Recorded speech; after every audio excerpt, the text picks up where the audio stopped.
अस्सलाम वालेकुम व्यूअर्स, कैसे हैं आप लोग। उम्मीद करता हूँ आप सब खैरियत से होंगे। तो व्यूअर्स, चैप्टर नंबर 3 का टॉपिक 2 जो है वो स्टार्ट है। और इसका हमने एक प्रीवियस टॉपिक हमने डिस्कस किया था और उसमें हमने कुछ क्रोमोसोम्स के बारे में जो है वो डिस्कस किया था।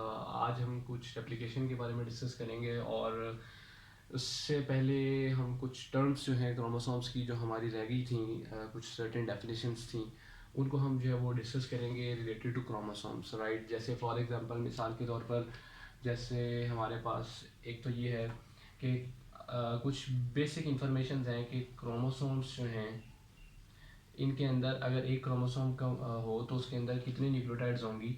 तो इसके अंदर तकरीबन 1.4 इंटू 10⁻⁸ या इसे आप 140 मिलियन जो है वो भी कह सकते हैं। तो इतनी न्यूक्लियोटाइड्स होंगी एक क्रोमोसोम का जो मॉलिक्यूल है उसमें, राइट। इसके बाद फर्दर अगर आप देखें तो एक क्रोमोसोम जो है वो कितनी इंफॉर्मेशन कैरी करता है इसका आपको पता होना चाहिए। जैसे फॉर एग्जांपल, अगर हमारे पास 280 प्रिंटेड बुक्स हों और हर बुक के 1000 पेज हों, ठीक है, पेजेस 1000 पेजेस हों, और हर 1000 पेज जो है उसके ऊपर 500 वर्ड्स लिखे हों, तो इतनी इन्फॉर्मेशन होती है एक क्रोमोसोम में। मतलब कि एक क्रोमोसोम के अंदर जो इन्फॉर्मेशन है वो इतनी है कि उससे 280 बुक्स लिखी जा सकती हैं और हर बुक के 1000 पेजेस हों और हर पेज पे 500 वर्ड्स लिखे हों। तो ये जेनेटिक इन्फॉर्मेशन होती है एक क्रोमोसोम के अंदर। इसके अलावा फर्दर और अगर आप आगे देखें कि एक जो डीएनए है वो टर्न कितने पे लेता है, कितने न्यूक्लियोटाइड्स पे, तो वो तकरीबन 200 न्यूक्लियोटाइड जो है उस पे डीएनए का मॉलिक्यूल जो है वो एक स्पेसिफिक टर्न लेता है, राइट, कॉइलिंग करते वक्त। इसके अलावा इससे रिलेटेड और टर्म्स जैसे कि हमारे पास एक है यूक्रोमेटिन और हेट्रोक्रोमेटिन में डिफरेंस।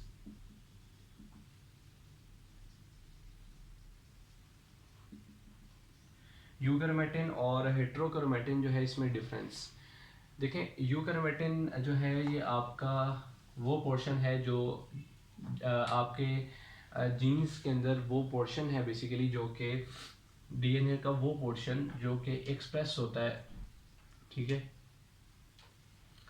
एक्सप्रेस जो होगा वो यूक्रोमेटिन होगा, ठीक है, वो पोर्शन डीएनए का। लेकिन जो कि एक्सप्रेस नहीं होगा वो आपका हेट्रोक्रोमेटिन होता है और ये हाईली कंडेंस्ड पोर्शन होता है, highly condensed portion, right.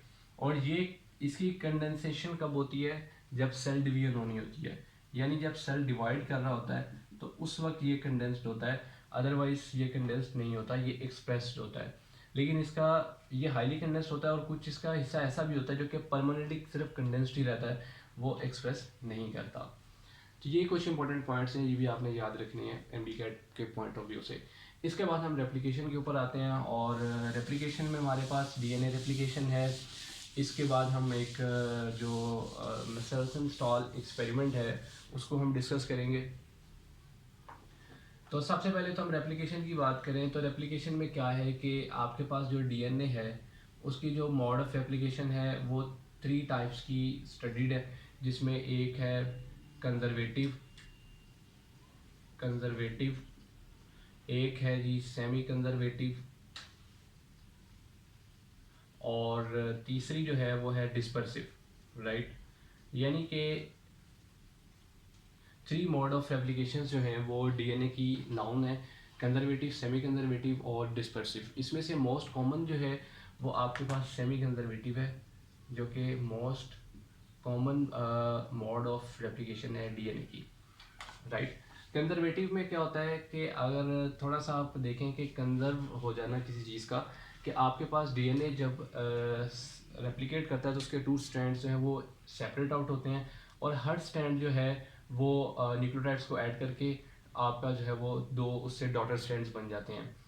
Semi conservative में क्या होता है कि सेमी कंजर्वेटिव में आपका एक स्ट्रैंड जो होता है जब रेप्लिकेशन होती है तो एक स्ट्रैंड जो है वो बिहेव करता है, ठीक है आपका, क्योंकि जो डुप्लेक्स बनता है वो आपका किस तरीके से बनता है, लाइक अगर देखें, मिसाल के तौर पर आपका कंजर्वेटिव में क्या होता है कि अगर ये डीएनए है आपका, राइट, और जब कंजर्वेटिव रेप्लिकेशन होगी तो कंजर्वेटिव रेप्लिकेशन में क्या होता है कि आपके पास जब फर्स्ट रेप्लिकेशन होती है ना, तो फर्स्ट रेप्लिकेशन में लाइक एक ये बन गया आपके पास डीएनए, और साथ ही साथ आपके पास जो है वो एक ये आ गया, राइट। अब ये आप अगर देखें तो ये आपके पास जो है ये कंजर्वेटिव मोड ऑफ रेप्लिकेशन है, कंजर्वेटिव मोड ऑफ रेप्लिकेशन। लेकिन अगर आप semi conservative mode of replication देखें तो semi conservative mode of replication किस तरीके से होगी कि अगर आपका ये एक्चुअल डीएनए का मॉलिक्यूल है, राइट, और इसकी आगे आपके पास क्या होता है कि रेप्लिकेशन, फर्स्ट रेप्लिकेशन जब होती है तो एक आपके पास स्ट्रैंड जो है वो यूं आ जाएगा और दूसरा स्ट्रैंड आपके पास जो है वो यूं आ जाएगा, राइट। सेम इस तरह से इसका एक स्ट्रैंड ये आ जाएगा आपके पास, और साथ ही साथ इसके जो है वो एक स्ट्रैंड ये आ जाएगा आपके पास, राइट। ये होती है semi conservative mode of replication. लेकिन डिस्पर्सिव में क्या होता है कि अगर आपके पास ये डीएनए का मॉलिक्यूल है, उसमें ये होता है कि डीएनए जो है वो मिक्सअप हो जाता है, ठीक है, यानी कि मिक्सिंग हो जाती है दोनों स्ट्रैंड्स की बेसिकली। तो जब मिक्सिंग हो जाए दोनों स्ट्रैंड्स की, वो आपके पास डिस्पर्सिव मोड ऑफ रेप्लिकेशन है, लाइक क्यों। तो ये देखें आप, तो यहाँ पर क्या हो गया कि आपकी जो है वो मिक्सिंग हो चुकी है, राइट। तो ये मिक्सिंग हो गई इस तरह से। सेम ऐसे ही वहां पर भी होगा।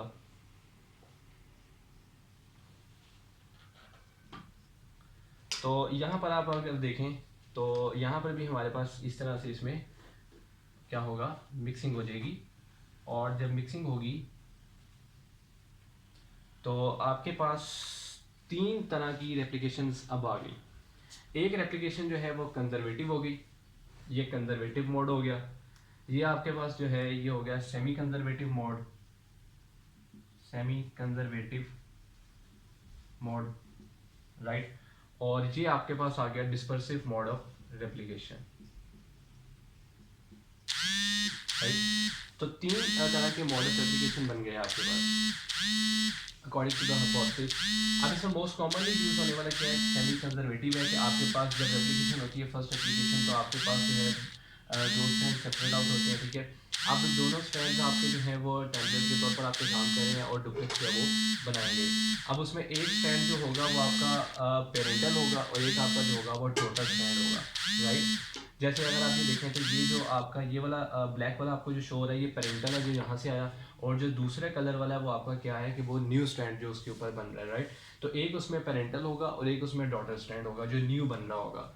यहाँ पर जो है वो मिक्सिंग हो जाती है, डिस्पर्स हो जाते हैं। लेकिन यहाँ पर ऐसा नहीं होता, यहाँ पर वो इंडिपेंडेंटली कहते हैं कि यहाँ पर कंजर्वेटिव में वो इंडिपेंडेंटली जो है वो ग्रो कर रहे हैं। तो मोस्ट कॉमनली यूज होने वाला ये है।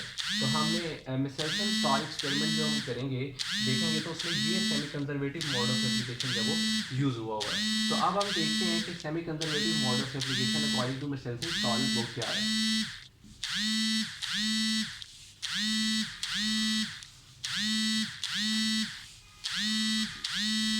ओके जी, तो हमारे पास आ जाता है मिसेल्सन स्टार एक्सपेरिमेंट में semi conservative mode of application. तो सबसे पहले क्या हुआ कि एक आपने कोई बैक्टीरिया, जैसे फॉर एग्जांपल आप most commonly used E coli, Escherichia coli, तो इसको आप ले लेते हैं और ये आपके पास जो होगी ये है जी बैक्टीरियल स्ट्रेन, बैक्टीरियल स्ट्रेन। ये बैक्टीरियल स्ट्रेन कौन सी है जी, ये ई कोलाई की है। अब आपने एक ले लिया नाइट्रोजन, ठीक है जी, नाइट्रोजन, और नाइट्रोजन के आपने दो आइसोटोप्स ले लिए, एक आपने ले लिया N15 और एक आपने ले लिया N14। जो N15 है ये आपका हैवी आइसोटोप होता है और ये जो आपका होता है ये नॉर्मल आइसोटोप होता है, यानी हैवी आइसोटोप ऑफ नाइट्रोजन और normal isotope of nitrogen, right. दो आपने नाइट्रोजन के आइसोटोप्स ले लिए।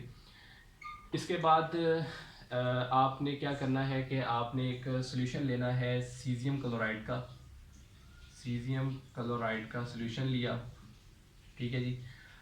जिसे हम CaCl भी कहते हैं, CaCl सीजियम क्लोराइड। इसके बाद आप यहाँ पर इसी जो सारा एक्सपेरिमेंट है इसमें यूज़ होती है एक ultra centrifugation technique, ultra centrifugation technique, right. तो अल्ट्रा सेंट्रीफ्यूगेशन टेक्निक भी यहाँ पर यूज़ होती है। और कुछ आपको चाहिए होती हैं इस एक्सपेरिमेंट के लिए टेस्ट ट्यूब्स, राइट। अब होता क्या है कि फॉर एग्ज़ाम्पल ये सारी बेसिक रिक्वायरमेंट्स हैं जो आपकी हैं इस एक्सपेरिमेंट की, कि आपको इकोलाई बैक्टीरियल स्ट्रेन्स चाहिए, नाइट्रोजन कैप्सोटोप्स चाहिए, सीजियम क्लोराइड का सोल्यूशन चाहिए, अल्ट्रा सेंट्रीफ्यूगेशन टेक्निक चाहिए, आपको टेस्ट ट्यूब्स वगैरह चाहिए। अब ये परफॉर्म कैसे होता है, ये चीज़ बड़ी इंपॉर्टेंट है। सबसे पहले हमने क्या करना है कि आपको पता है कि आपके पास दो आइसोटोप्स हैं, एक हैवी है और एक नॉर्मल आइसोटोप है। आप क्या करें कि आप एक टेस्ट ट्यूब लें, ठीक है जी, और इसके अंदर आप बैक्टीरियल स्ट्रेन को पुट कर लें, बैक्टीरियल स्ट्रेन मैंने ऐड कर दी, और इसके अंदर आप ऐड कर दें N15 आइसोटोप जो कि हैवी आइसोटोप है, राइट। अब ये इसके अंदर जाहिर सी बात है उस बैक्टीरिया का DNA भी पड़ा होगा। अब ये जो N15 है ये इस बैक्टीरियल DNA की जो बेसिस हैं उनके अंदर जाकर एब्जॉर्ब हो जाएगा, और जब ये एब्जॉर्ब हो जाएगा तो जितने भी बैक्टीरिया है वो सारे के सारे क्या हो जाएंगे, इसका जो DNA है बैक्टीरियल DNA वो सारा डेंस हो जाएगा, राइट, यानी वो डेंस हो जाएगा। एक तरफ आपने क्या किया, एक टेस्ट ट्यूब ली, इसमें आपने क्या किया, बैक्टीरियल स्ट्रेन ऐड की, बैक्टीरियल स्ट्रेन ऐड करने के बाद आपने क्या किया, इसके अंदर ऐड कर दिया आपने N14 जो है वो नॉर्मल आइसोटोप है, तो आपने क्या किया कि अब बैक्टीरियल स्ट्रेन है ये, ठीक है ना, इसका DNA होगा। अब ये N14 इसके साथ जब जाकर एब्जॉर्ब होगा तो क्योंकि ये लो आइसोटोप है, नॉर्मल आइसोटोप है, तो इससे जो होगा बैक्टीरिया जो है वो उसका DNA वो लेस डेंस होगा, लेस डेंस, राइट। अब ये हो गया जी, आपके पास एक तो कल्चर ग्रो हो गया N15 मीडियम में जो कि डेंसर है, और एक हो गया N14 में जो कि लेस डेंसर है। अब आपने सेकंड स्टेप में क्या करना है कि आपने इधर N15 वाले में से थोड़ा सा मीडियम लेकर और ऐड कर देना है N14 में, राइट। अब हमारा क्या हुआ कि आपने N15 जो हैवी वाला आप आइसोटोप था वहाँ से आपने बैक्टीरियल कल्चर लेकर आपने ऐड कर दिया N14 वाले मीडियम में। तो अब ये N14 वाले मीडियम में ऐड हो गया, तो इसका मतलब है कि अब अगर आपके पास टेस्ट ट्यूब हो तो उसमें आपके पास N15 और N14 जो है वो दोनों इकट्ठे मौजूद हैं। लेकिन अभी तक ये जो है आपका जो होगा वो डेंसर शो होगा N15 वाला। जैसे ही आपके पास जो रेप्लिकेशन है फर्स्ट रेप्लिकेशन, तो फर्स्ट रेप्लिकेशन जब होगी तो उसमें क्या होगा कि आपका फर्स्ट रेप्लिकेशन के बाद जो आपका DNA बनेगा वो आपका क्या होगा, हाइब्रिड DNA होगा, राइट। हाइब्रिड DNA कैसे होगा कि एक स्ट्रैंड जो होगा वो आपका N15 वाला होगा और एक स्ट्रैंड आपका जो है वो N14 वाला होगा, राइट।